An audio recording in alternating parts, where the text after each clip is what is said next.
ছোৱালীয়ে পঢ়িব গ'লে মামাই বেংক একাউণ্টত টকাও পঠাব আৰু ক্লাছ 9ত যিবিলাকে পঢ়িব তেওঁলোকে চাইকেল এখনো পাব এতিয়া মই আৰু এটা মনত ভাবি আছো যে মেট্ৰিক পৰীক্ষা দিয়াৰ আগতে সব ল'ৰা ছোৱালীকে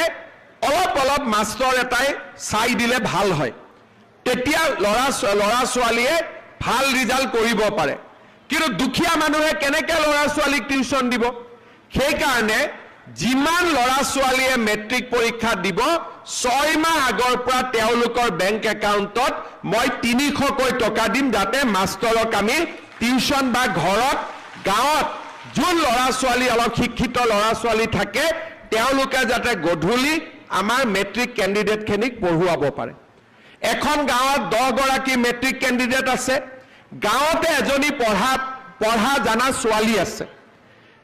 মেট্ৰিক ক্যান্ডিডেটটো বেংক একাউণ্টত মই 300 টকা দিম 10 গৰাকী ছোৱালী লৰাই লগ লাগি 3 × 10 3000 হ'ল গাঁৱৰ পঢ়া ছোৱালীজনীক পইচাটো দিলে সদায় গধূলি 2 ঘণ্টা সময় ছোৱালীজনীয়ে ল'ৰা ছোৱালীকেইটাক চাই দিলে মেট্ৰিক পৰীক্ষাটো তেতিয়া আগতকৈ ভাল হ'ব নে নাই এটা আপোনালোকেতো এবিলাক কথা বুক কোৱাই নাই মইহে ভাগিনকেইটাৰ কাৰণে চিন্তা কৰি আছো হয় নে নহয়